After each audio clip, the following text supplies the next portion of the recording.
संभल हिंसा जांच के लिए पहुंची न्यायिक आयोग की टीम हाईकोर्ट के रिटायर्ड जज की अध्यक्षता में 3 सदस्यीय टीम मौके पर पहुंची।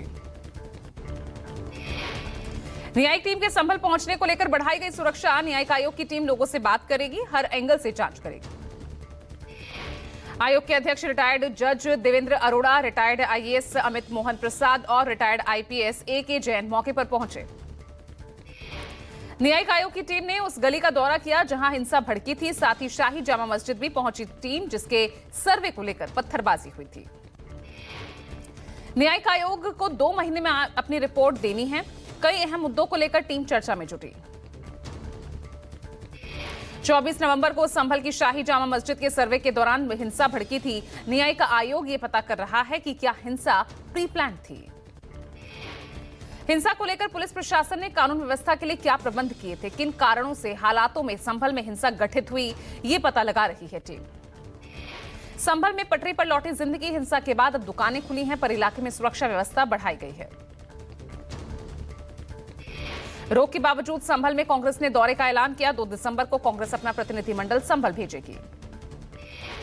कांग्रेस के प्रतिनिधिमंडल का नेतृत्व उत्तर प्रदेश कांग्रेस अध्यक्ष अजय राय करेंगे। माना जा रहा है इस प्रतिनिधिमंडल में कांग्रेस के राष्ट्रीय नेता भी शामिल हो सकते हैं। संभल में 10 दिसंबर तक किसी बाहरी की एंट्री नहीं। प्रशासन ने संभल को संवेदनशील क्षेत्र किया तब्दील। संभल में ना तो किसी की बाहरी की एंट्री होगी और ना ही कोई सोशल एक्टिविस्ट दौरा कर सकेंगे। संभल के जिला मजिस्ट्रेट राजेंद्र पांड्या ने आदेश जारी किया। आदेश में कहा गया ये रोक 10 दिसंबर तक जारी रहेगी। संभल की जनपद सीमा में बाहरी लोगों की एंट्री पर पहले 1 दिसंबर तक ही बैन था। संभल हिंसा पर सपा नेता शिवपाल यादव का भाजपा पर आरोप। शिवपाल ने कहा संभल में जानबूझकर दंगा कराया गया। संभल हिंसा पर यूपी के डिप्टी सीएम ब्रजेश पाठक का सपा परिवार। कहा समाजवादी पार्टी के मुखिया पूरी तरह से डिरेल्ड हैं। जो संभल में दंगा हुआ है, जो अपराधी हैं, वो सब समाजवादी पार्टी के हैं। संभल हिंसा पर केंद्रीय मंत्री प्रहलाद जोशी का बयान। कहा समाजवादी पार्टी हार के बाद सभी चीजों में सांप्रदायिक राजनीति करना चाहती है। सपा के लोग समाज में शांतिपूर्ण वातावरण के खिलाफ हैं। संभल हिंसा को लेकर सियासत तेज हुई। कल सपा की डेलीगेशन को प्रशासन ने संभल नहीं जाने दिया। नेता प्रतिपक्ष माता प्रसाद पांडे की अगुवाई में सपा नेता संभल जाना चाहते थे। माता प्रसाद पांडे के घर के बाहर पुलिस तैनात कर दी गई। वहीं कैराना में इकरा हसन को पुलिस ने रास्ते में रोक लिया, तो मुरादाबाद में भी कई सपा नेताओं को हिरासत में ले लिया। यूपी संभल पर सियासी दंगल जारी है। सपा डेलीगेशन को जाने से रोका तो पार्टी ने कर दिया मुआवजे का ऐलान। कहा भाजपा देश को बांटना चाहती है। सपा का प्रतिनिधिमंडल संभल हिंसा के पीड़ितों से मिलना चाहता था, लेकिन उसे रास्ते में ही रोक दिया गया। सपा प्रतिनिधिमंडल में सपा नेता माता प्रसाद पांडे समेत कई नेता शामिल थे। महाराष्ट्र में मुख्यमंत्री पद को लेकर महायुति गठबंधन में सस्पेंस बरकरार। सीएम के नाम पर सहमति बनाने की कोशिश। सूत्रों के मुताबिक 3 दिसंबर को बीजेपी की महायुति के अन्य दलों के साथ बैठक हो सकती है। 5 दिसंबर को होगा नई सरकार का गठन। महाराष्ट्र में 5 दिसंबर को शाम 5 बजे होगा सीएम का शपथ ग्रहण। पीएम मोदी शपथ ग्रहण समारोह में मौजूद रहेंगे। आजाद मैदान में शपथ ग्रहण समारोह होगा, लेकिन सीएम पद की शपथ कौन लेगा, ये सस्पेंस जारी है। महाराष्ट्र में विधानसभा चुनाव के नतीजे आए 7 दिन हो चुके हैं। महायुति गठबंधन में अब तक मुख्यमंत्री के नाम पर मुहर नहीं लग पाई।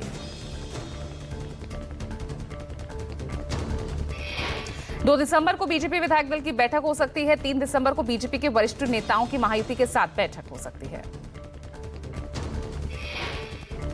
एकनाथ शिंदे आज पैतृक गांव सतारा से वापस आ रहे हैं मुंबई। तबियत खराब होने का हवाला लेकर अचानक पैतृक गांव पहुंचे थे Shinde.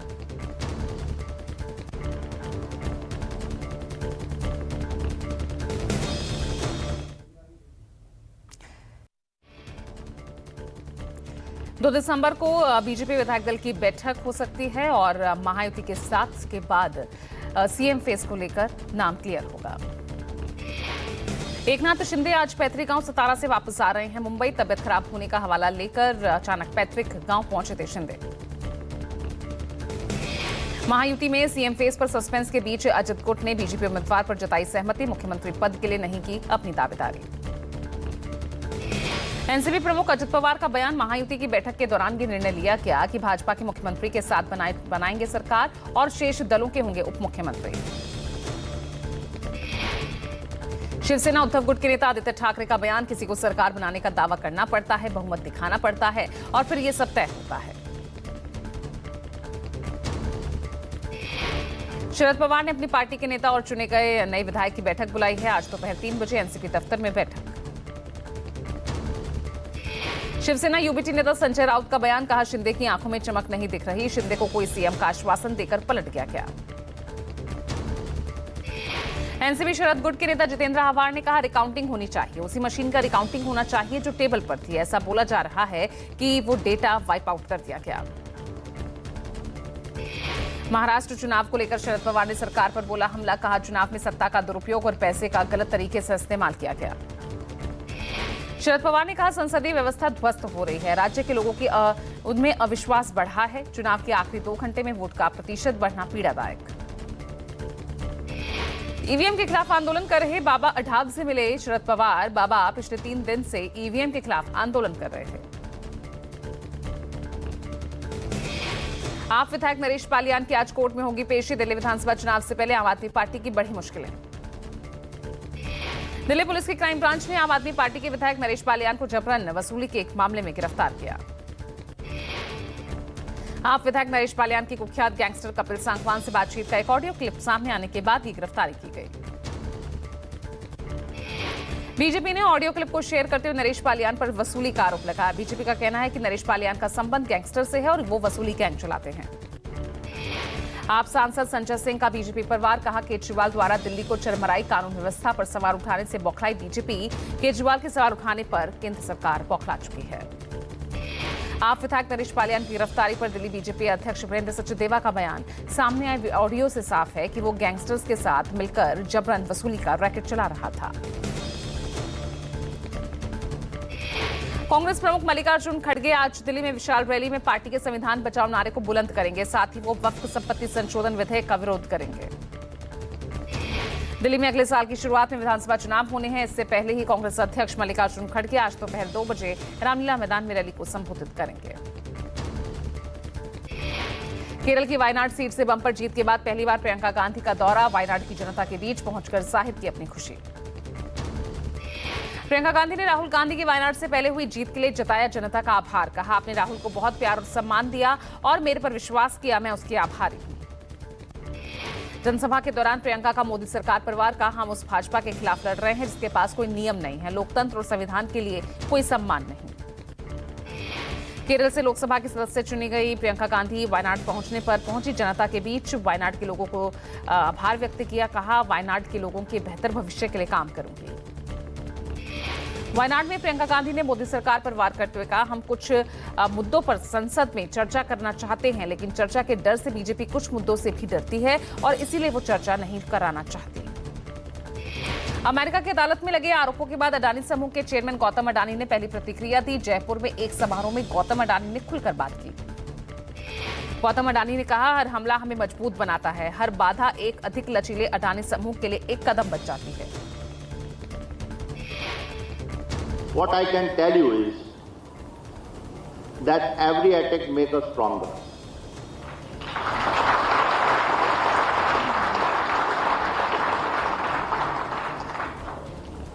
And every obstacle becomes a stepping stone for a more resilient Adani Group. दुनिया में नकारात्मक बातें तेजी से फैलती है। गौतम अडानी का बयान, उन्होंने साफ तौर पर कहा कि हम कानूनी प्रक्रिया के माध्यम से काम देते हैं। This world, negativity spreads faster than facts. And as we work through the legal process, I want to reconfirm our absolute commitment to world-class regulatory compliance. Bihar के मुख्यमंत्री नीतीश कुमार का बड़ा बयान, कहा लालू राबड़ी राज में नहीं हुआ कुछ विकास, बिहार में आज जो भी है वो हमने किया।